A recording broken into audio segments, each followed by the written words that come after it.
So excited. So thank you for sticking around to watch this, my replay friends. Before we get into this, I just want to say getting a chance to interview a friend and dig in a little bit is such a treat. So without any further delay, here is her interview introduction. Today's guest lives in a world where creativity knows no bounds. She's on a mission to unleash untapped creativity, helping teams reach new heights of collaboration and problem solving. With over 2 decades of experience, her expertise spans various sectors from education to private enterprise.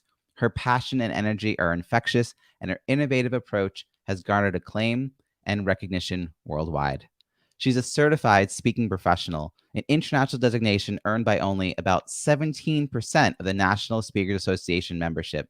As a speaker and a trainer, she shares her expertise in innovation, teams, and virtual facilitation. She works with companies that want to be more innovative, such as Mayo Clinic, the U.S. Department of Homeland Security, and the University of Wisconsin.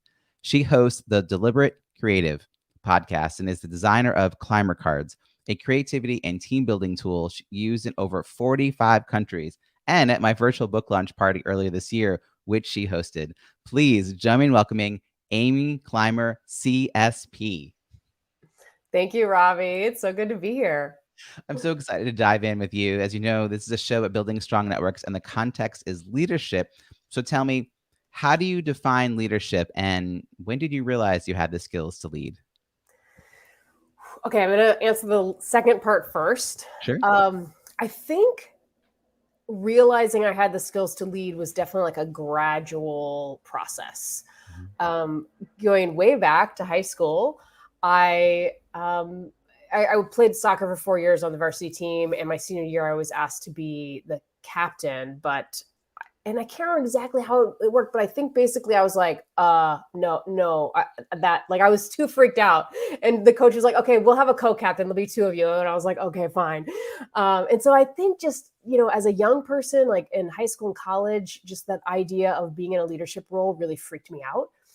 And then in college, I went to the University of North Carolina in Charlotte, and there was this amazing program there called Venture, which is an outdoor program where students lead outdoor trips for other students. But it's very, it was, the staff were heavily involved. And so it was really a leadership development program. And I just had all sorts of opportunities to go to trainings around leadership, and then at every single time we did anything, a trip, led a team building session, anything, we got feedback. We gave and received feedback. And that's when I realized, oh, okay, I can do some of this stuff. I'm pretty good at this.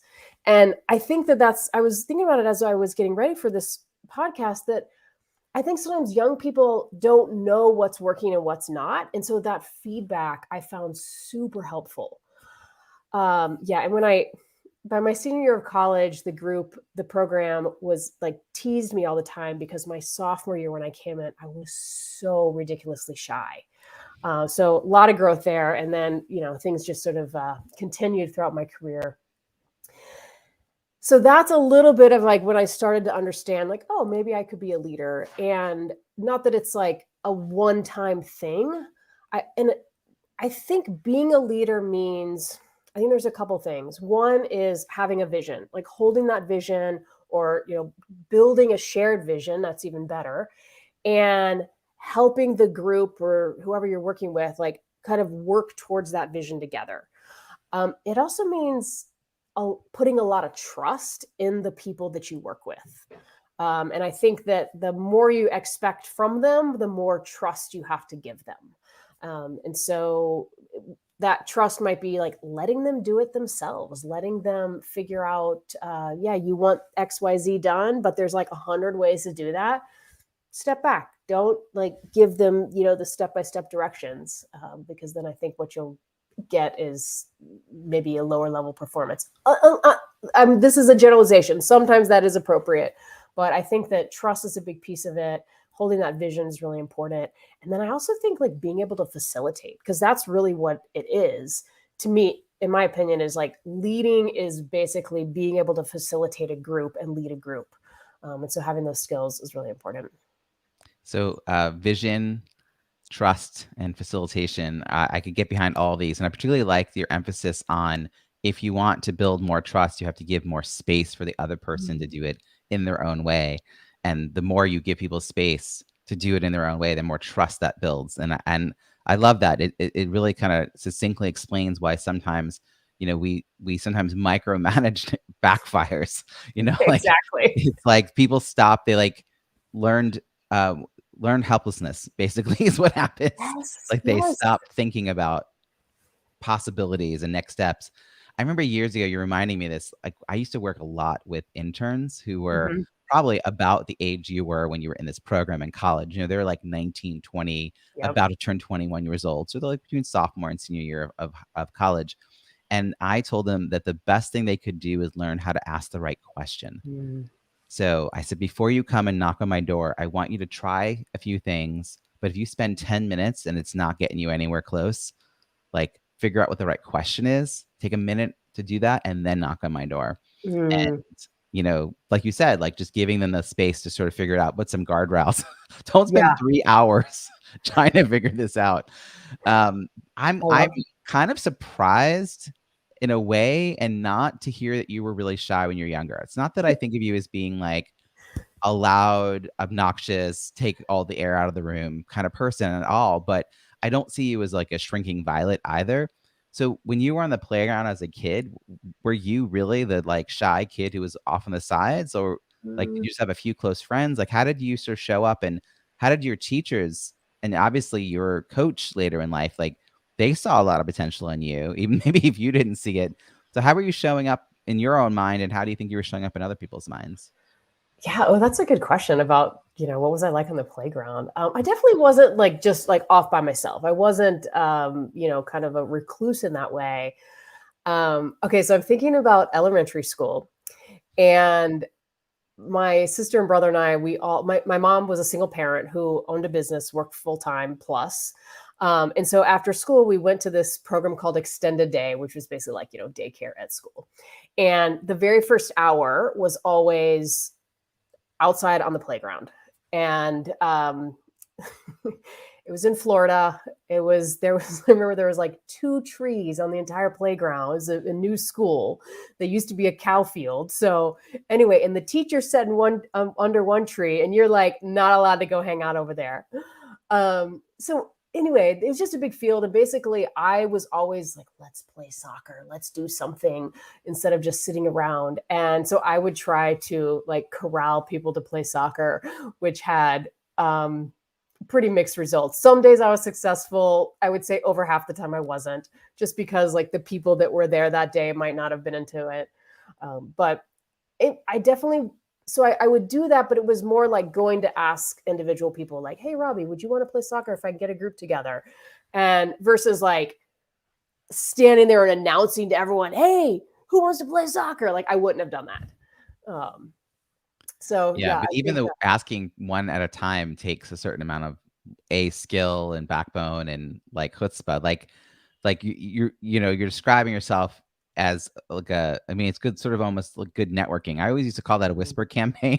Like you're like, hey, do you think you all want to do this? And like I'd get quorum behind the scenes, and then I'd be like, hey, folks, let's go do this. And there'd be like enough people, like, yeah, and they think it's their idea yeah, at that point. you're still really good at that. I feel like you do that a lot of times at our NSA conferences, and you're like, "Okay, I'm getting a group together for dinner. Who wants to join?" And Yeah, it's yeah. awesome. I mean, I love that you and I, just to make sure let everyone else know what this is. We get to see each other annually at the National Speaker Association conference, which has been really fun. And particularly, you and I have gotten to know each other through the Rainbow Speakers Group, which is for Mhm. LGBT speakers and our allies. And you're one of the people who've really stepped up. And you don't know it yet, but I'm going to be handing you the reins. So Okay. Stuff to talk about. something to talk about. You're like, yeah, sure, I'll help more. And I'm like, Um, it's another example of people seeing leadership potential in you. I know, right? That's the problem. Like you step up as a leader, you show some potential, and like, oh hey, here's some more work. Yeah. But But it's good. It's good. when you were 12 or so years old, did you have a sense of what you were going to be when you grew up? Was there like a clear path based on what your mom did, or like was college a given? Was there something particularly you really wanted to be? I would say college was a given. It was just the conversation in our house was that was the expectation. So that Mhm. wasn't even, it didn't occur to me not to go to college. Mhm. When I was like, 12, 13, 14, what I really wanted to be was a marine biologist. And I lived in Orlando, Florida. I have been to SeaWorld, I don't even know how many times. At one point, we had a season pass. And I would try to convince my parents to, my parents were divorced. So mostly I went with my dad. And I would try to convince him just to, when we got to SeaWorld, drop me off at the dolphin feeding pool, and I would just sit there for as long as they would let me, like hours, with my, like, hanging over the side of the pool with my hands in the water, hoping for a dolphin to come up to me. And I don't think you could do that anymore, but I loved that. And I went into college with that expectation or with that goal, but I didn't do a very good job of choosing a school that was a good fit for that career. Mm. I mean, I went to UNC Charlotte. It's hours from the beach. It's a And geography problem. yeah, exactly. Like there was no marine biology focus, right? It was so naive. I also remember too, back then, like choosing a college, you had to like look through this like black and white book that just listed all the schools, and it was like they all look the same. There was no websites yet, and I don't know. But Mhm. anyway, but in college, I actually there were some professors that just sort of blanketed like being a marine biologist is a really bad idea because there's only 7 jobs a year in the whole country or some ridiculous thing. So there was a lot of like dissuasion from doing that. So I ended up focusing just on general biology, well, specifically ecology and environmental science. And then I thought that's what I was going to go do. And so I had this very first job after college at the U.S. Forest Service in Washington State. And after being there for a few months, it was just a seasonal position. I was like, I don't know if I want to do this kind of work for the rest of my life.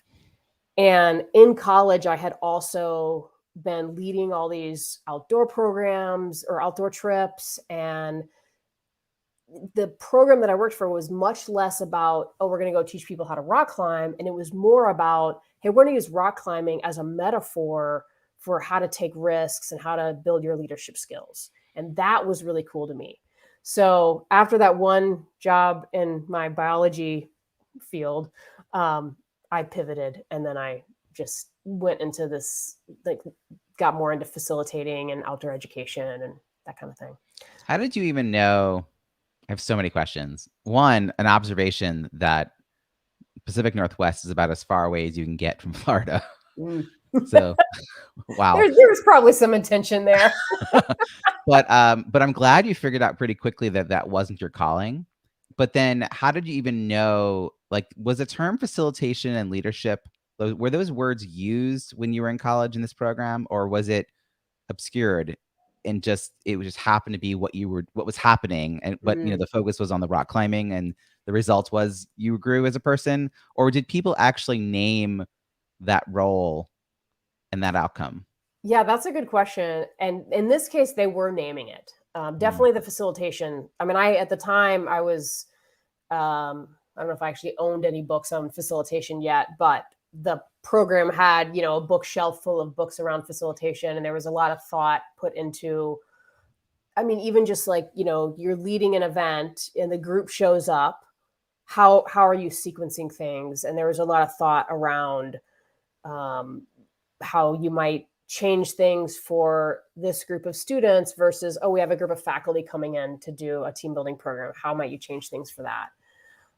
So there was definitely a lot of talk around the nuances of facilitation, and we use that phrase for sure. yeah, I actually am just realizing that no one in my world used that term when I was kind of growing up, and it's sort of it's like it took a long time for me to realize that that was that skill that I had. In fact, the pandemic really crystallized it. And I will also tell you that I joined the NSA MC Facebook group in like 2018, and I felt like an interloper. Like I felt like I didn't belong because it wasn't something I was like screaming on the top of my website. I'm an MC, Yeah. and again, once we went virtual, I'm like, oh yeah, all I do is MC. So it's great that you had some language for this skill that you were interested in, and that made it easier then to pursue it as like a leadership or as a professional development for yourself.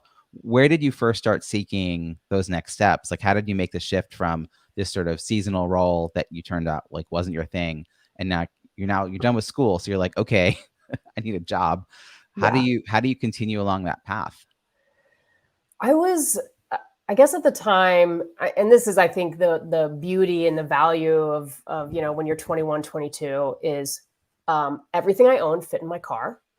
I didn't need a lot of money because I didn't have a lot of expenses yet. And so, and obviously that situation might vary from person to person, or especially today. I mean, student loans are a much bigger challenge today than they were. But my focus was just on the next thing. And so actually right after I finished that job at the US Forest Service, it was November. I was living in southern Washington State, and I basically just moved to Portland, Oregon, because it was the nearest city and I didn't know what else to do. And I got a job at REI. So not very exciting. But interestingly, well, the job itself was kind of boring, especially after Christmas when people weren't showing up anymore. It gave me an opportunity to buy a bunch of gear at a really low price, which then gave me the opportunity to do more things outside. Anyway, that following summer, I worked for a company where I was leading wilderness trips in Colorado for teenagers. So anywhere from 9 days to 21-day courses, and went and did that, kind of learned teenagers aren't my thing. Love the work. Don't know if I love the teenagers. And I've since after that, I did later work with teenagers again. And it's always kind of like hit or miss. But I just would focus on the next thing. I'm like, okay, this job is 3 months. I'm going to go take this job for 3 months. And when that was over, I got another job in Colorado for several more months. And so I wasn't focused right away on like, what's the big job I'm going to have for the rest of my life. And then I realized like, I really like this stuff, but I could see that you can't do field work for the rest of your life. At least I didn't want to. And so I ended up, meanwhile, my mom is like pushing me to get a master's degree. And she's like, all of my kids will get master's degrees, which did end up happening. And I was still at this point sort of thinking about marine biology. And so I went and I sat in, at some point in here, I sat in on a class at actually University of Washington on I don't know, some sort of lecture related to biology. And it was a graduate class. And I literally was trying not to fall asleep in the class. And I was like, this might not be a good fit. So I ended up going back to get a master's degree in outdoor education, which is basically experiential education. And that was a really good experience. I drove all the way back across the country to University of New Hampshire for that degree. But yeah, at some point in there, I realized like, this is what I want to do. And I just was focusing on the next thing. It's a couple of observations. One, your mom plays a big role in like you're continuing to do higher education. It sounds like she had a goal for each of her kids, and her kids rose to the occasion. Yeah. You also had a lot of, like you said, a lot of flexibility in. This is like your early 20s, right? Like, like you said, you didn't have a lot kind of riding on what happened next, so you could take a 3-month gig here and then 3 months there, and sure, I'll work at REI over the winter break, and whatever it was, just to kind of stay next to it and adjacent at least to the idea of it. I do love the fact that you keep giving yourself opportunities to test out new ideas. So like sitting in on the class, similar to you taking a 3-month in the Forest Service, like just to see if this is something you're still interested in, and then to ultimately go fully into a master's in outdoor education, experiential learning, which makes like hearing that as the conclusion of your story is like, oh yeah, that makes so much sense for how I think of what you do today, even though it's not about being outside anymore, but experiential learning very much seems appropriate to who you are. So it's like there's this thread that on the outside you're like, well, how does this kid who's running around Colorado end up doing what this is today? And you also have a willingness to move around the country, which Oh yeah. it's an openness to new things that I really admire, because I think some people wouldn't have had the same journey as you just by virtue of how far afield from familiar it was to keep shifting and moving. I'm curious, where in all this did you come out? Because like Mm. that probably impacts some of where you wanted to live and like what jobs you said yes to and what the cultures were and the places you wanted to be at. How does that sort of weave into the story? Yeah, so I came out my senior year of college. And I mean, so I graduated college in 97. And at the time, I was living in Charlotte, North Carolina. It was not necessarily a safe place to be. Ooh. There was a lot going on. I just remember a few political things, and it was definitely fairly anti-gay. Um, I would say for a while there, I was pretty closeted. And most of the places I was visiting, like I was pretty wary of. It probably wasn't until probably a couple years later, maybe like 99 or 2000, where I was like, you know what? I think that I need to be more out. And at the time, I read this book. I was working at a private high school in Crested Butte, Colorado. And I read this book. I think it was called 2 and 20. And it was about LGBT teachers and students, like, in school, and just people's experiences, especially in K-12 education, being gay. And what I realized in reading that book was how important it was for students to see like staff members and teachers who were either openly out or at least openly, allies, or, creating like a safe space, or trying to.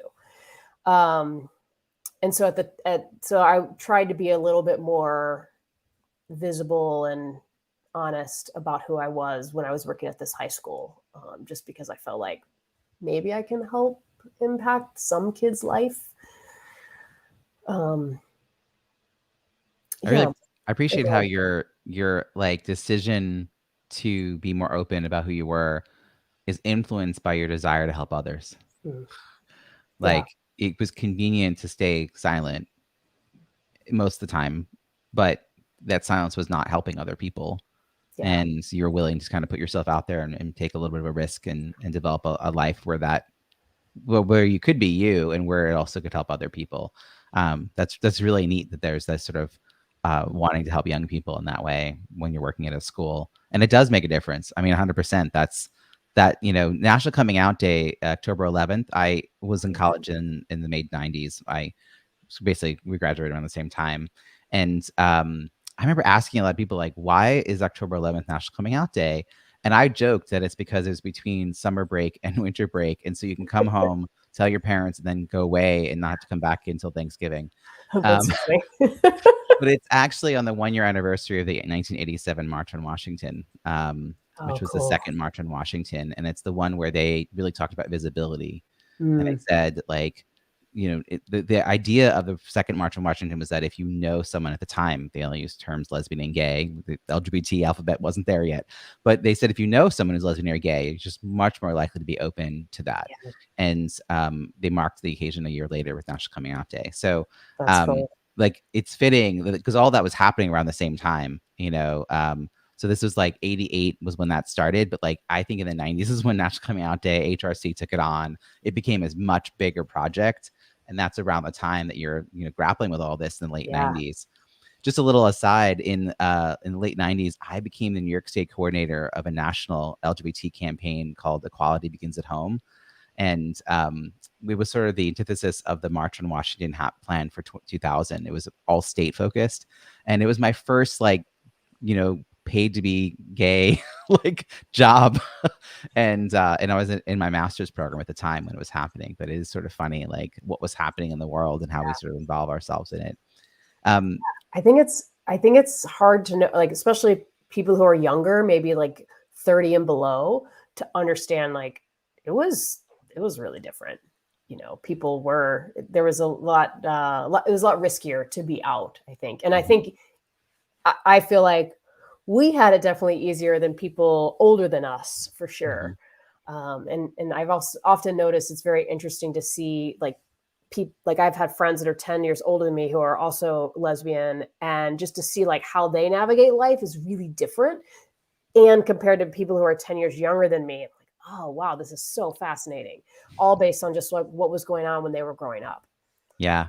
I remember having a conversation with the executive director of an LGBT organization I worked for, and she was like 20 years older than me. And I was like 30, let's say 32. So she's in her 50s. And she said, oh, y'all, we worked so hard to get lesbian to be included, and you're all just queer now. I mean, I'm really happy for you, but I can't tell you how hard it was. That's awesome. And I feel like I'm now nearing 50, and I'm like, "Ah, man, you know how hard it was to get transgender into all those things, and you're all just like, F this, we don't care about gender."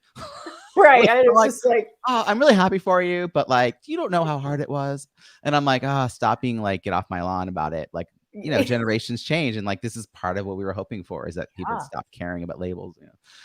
Yeah, it's really cool, I think, to see like where the younger generation is right now with gender and Yeah. sexual orientation. I'm like, yes, this is so It's amazing. So back to your life story. I'm just so when did you go from outside experiential learning to inside experiential learning? Like when did you like, hang up the like lumberjack clothes and like yeah, decide to come inside and play with the rest of us who were not that's like funny. out there? Well, I will just add, I haven't 100% hung up the clothes. I actually just a couple weeks ago got like I've been working on this for like 2 years. I built up my skills enough to be a whitewater canoe instructor for North Carolina Outward Bound. So this is just like a thing I do on the side, like once a month. Maybe I'll lead like a 3-day program in the summer, but yeah, I can't totally let it go. Yeah. But actually, the more seriously, the transition I would say happened. There was a couple points. So right after I finished my graduate program at University of New Hampshire, I got a job at the University of Wisconsin as the assistant director of the outdoor program. And so I moved there, took the job, and did that for about 3 years. And the while I was in my graduate program, my thesis research was around leadership development. So I was always very interested in that. So I have this job at University of Wisconsin, and eventually it is sort of an entry level, like first job out of graduate school, kind of fitting for that sort of context. And after a period, I was like, okay, I feel like I need something different.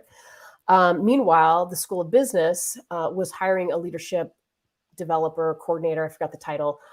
To they were having the job was multifaceted, but one facet was they had 25 student organizations within the business school that had just like no supervision. They were running amok. In fact, one student organization, this was the tipping point that made them realize they needed to hire someone.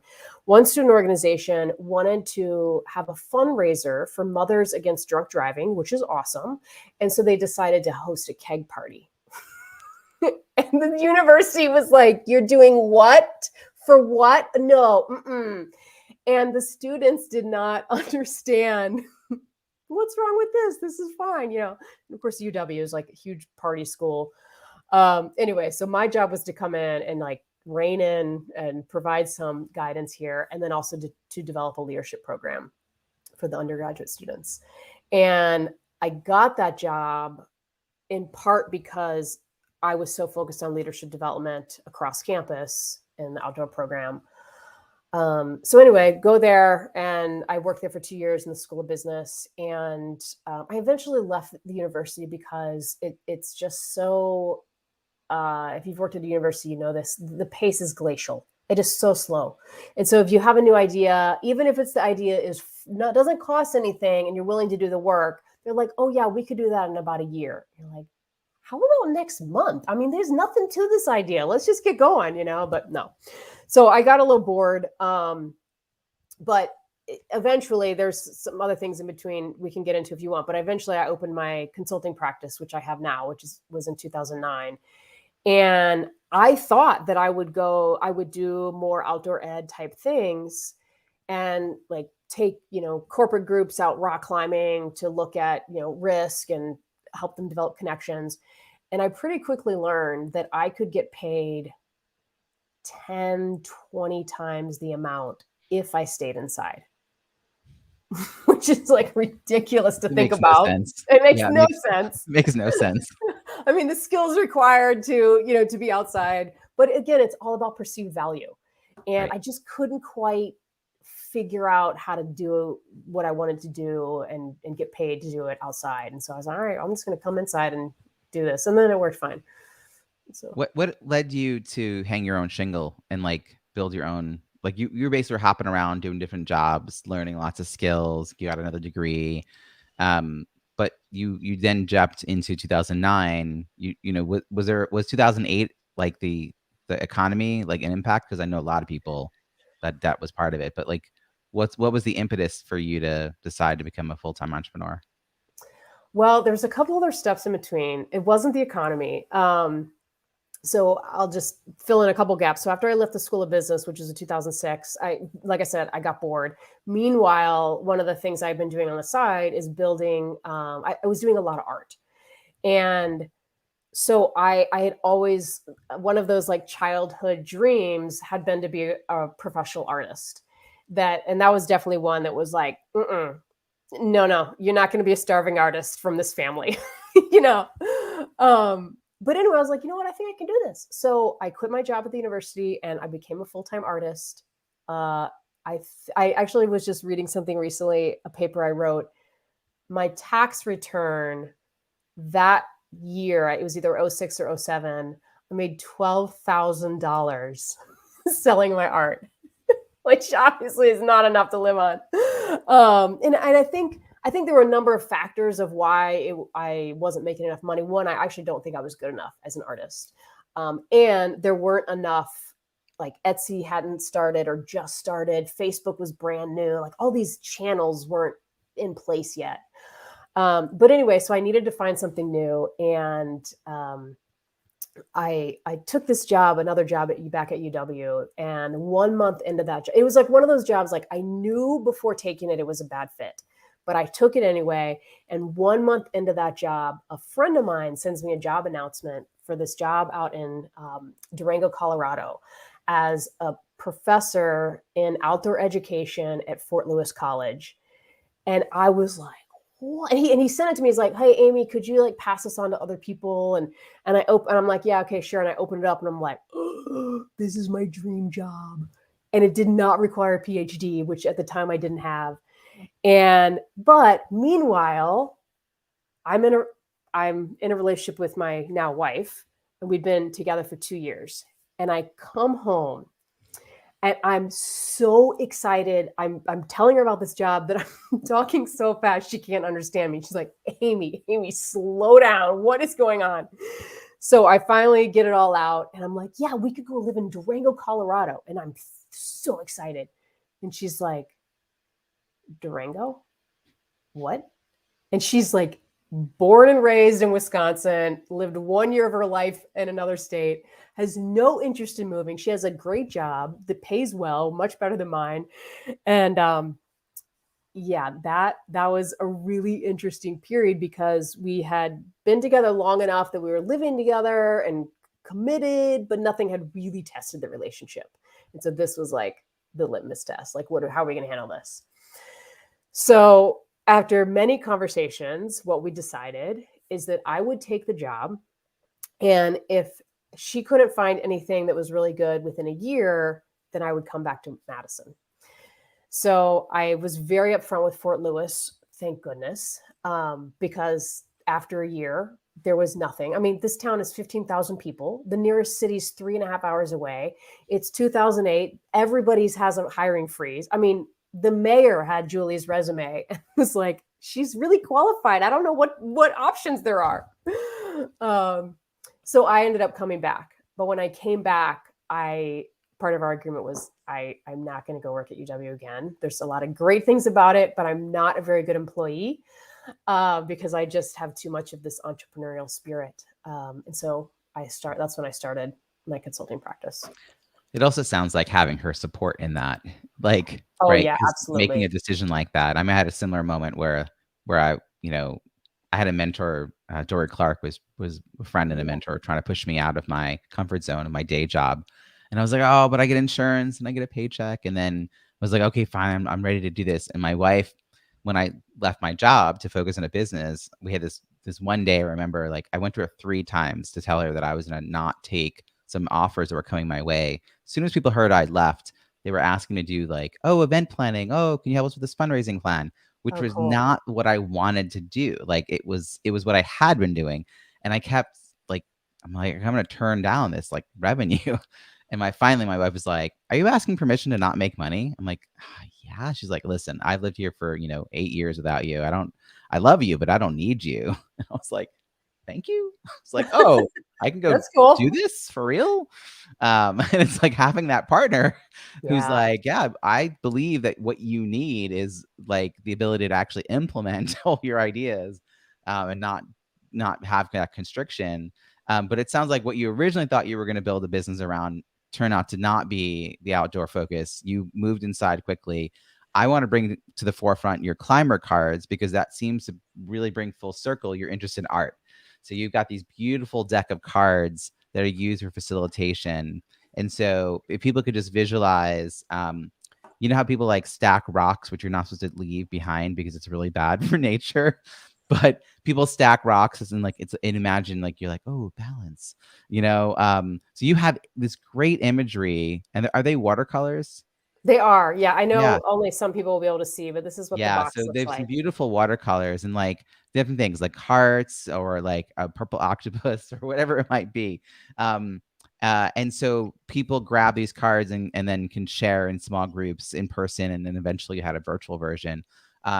Like, I mean, that's such an interesting insight for taking your art and your facilitation skills and sort of bringing them together into a new beautiful product. Yeah. What led to that, which is different? Like, did you see someone do something like that? Like, Yeah. yeah, how did that idea come to the fore? So one of the things I was doing in 2009, 10, 11, around there is, in addition to my consulting practice, kind of on the side, I was leading these team building programs for, there was a bunch of different organizations within about an hour drive of me. They would hire facilitators to come in for the day to do like, a ropes course program or challenge course program for a group. And the programs, there's like 5 or 6 of them. And there was a small group of us that worked at all of them, and it was actually pretty cool that all these programs were okay with all of us working at all of them. It was a pretty very collegial environment. But some of the programs had a lot of money or just more money, and so you showed up there and there's a lot of props, and they had like a lot of tools for you to use. And then other programs like had nothing.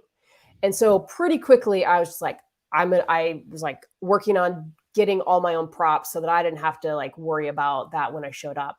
And I love making things.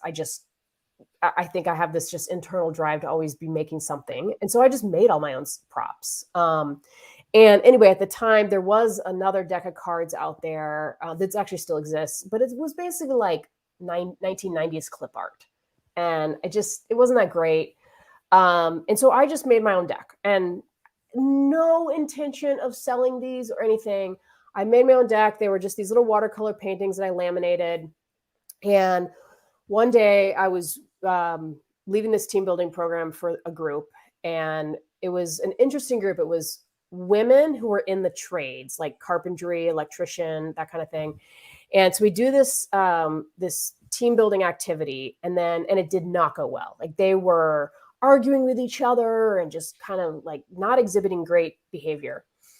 And so afterwards, we're standing in a circle, and I lay all the cards out on the ground, and I asked them a question. It was something like, pick a card that represents your own behavior in this activity. And everyone picked a card, and they started sharing, and it got really real really fast, which was awesome. Like this one woman, I remember she started crying, and she said, I was not acting how I wanted to act. This is not who I wanted to be. And I don't know why I was, being such a jerk. And anyway, so these cards sparked a really cool conversation. So we finished the conversation, and we're like walking across a field to another activity that I had set up. And the person who had brought the group was a really good friend of mine. Her name's Sarah. And Sarah said to me, Amy, these cards you created are really cool. Like, have you ever thought about doing something with them? And I was like, what? No. What do you mean? And anyway, that one comment just sparked this idea. And I started doing all this research of like, how do you get things manufactured?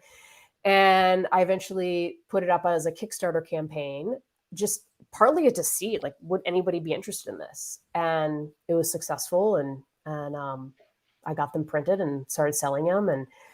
And still though at the time, and this kind of speaks to how small I was thinking, is that I thought it would just be a one-time thing and I was going to print 500 decks and that would be fun. And that would be it. But then I sold all those and orders kept coming in. I was like, oh, okay, I have to refill this order. And anyway, that was in 2012. And they've now been used in 40, probably actually about 50 countries now. And That's yeah, amazing. I have such I'm just so impressed by people who create physical products. I almost launched a second podcast on this topic because at the time I had young children, really little children, and I was thinking all the parents who create like inventions to help them as parents, and then they find a way to get them produced and then market them. So I was gonna do that kind of story. It was like one of those NPR story type things where I was like, I want to know behind the scenes. So I that'd be know cool. I like looked into like just the number of steps to get something done. And so even just like a simple deck of cards is not that simple. And I Mhm. understand you're in the process of actually developing another deck of cards, which is Yeah. great. We're about 10 Yeah. years into I, it. yeah, I wanted to have it for like the 10-year anniversary, but yeah, that didn't happen. So here I am. I'm going to be lucky to get it in by the end of this year, 2023. Yeah, And you adapted it also for virtual, which is incredible, given that you had really primarily been focusing on in person. Were you doing virtual programming before 2020? I was, yeah. And part of what happened, well, I think you and I kind of had in some ways a similar path in 2020, but all these people started reaching out to me that March and saying, "Hey, Amy, I know you've been doing Zoom for a long time. Can you show us how to do this well?" And at first I was like, "Oh yeah, sure, let's jump on a call. I'll be happy to show you." And then it was just too many people. And so I had this webinar. I'm like, "Okay, I'm going to show you all what to do in this webinar." And like 600 people signed up for the webinar, which that's a lot for me. Half of them I didn't know. And then during the webinar, I launched this course called Leading Engaging Virtual Meetings, which I then led 6 times over the next year. But the other thing was happening is almost daily there at the beginning of the pandemic, I was getting an email from someone saying, "Hey, Amy, how do I use Climer Cards virtually? Do you have any ideas?" They're like, "Are you cool if we just scan them in?" And I was like, give me a minute. And actually, I already had a prototype that I had built in 2014 that was a virtual version. And so I ended up hiring a software company to help me build this out. This is one of those projects that if I had any clue what it would have taken, I probably never would have done it. But anyway, there's now this, like, in my opinion, a quite impressive platform. It's not just a deck of cards. There's multiple decks. It's completely interactive. Facilitators sign in. They get a unique link for each group that they work with.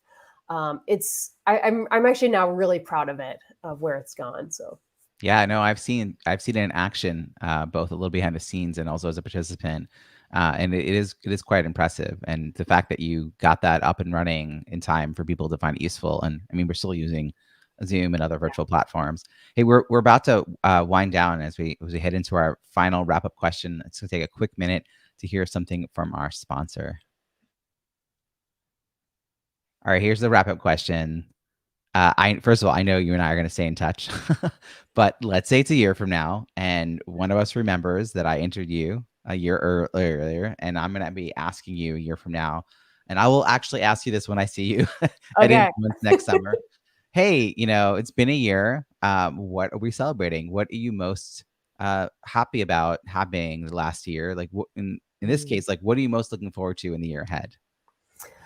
Okay, I'm excited about this question because I just signed a contract with a publisher to write a book. And the book is about I mean, I guess the first draft is maybe a third or halfway done, so making some good progress. But it should be like launched, fully available for the public in January 2025. These things are very slow. But yeah, by the time I see you next year, the book will be completely done, Yeah. fully edited, What's the and topic? maybe it's for leaders who want their teams to be more creative, but they don't know where to start. So that's the main thing that I teach in my consulting practice, is teaching companies how to be more creative and innovative.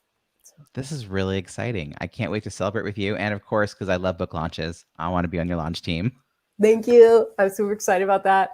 And I'll be your first person to sign up. Yay. Hey, I know this is your podcast, but can I turn it around and ask you the same question?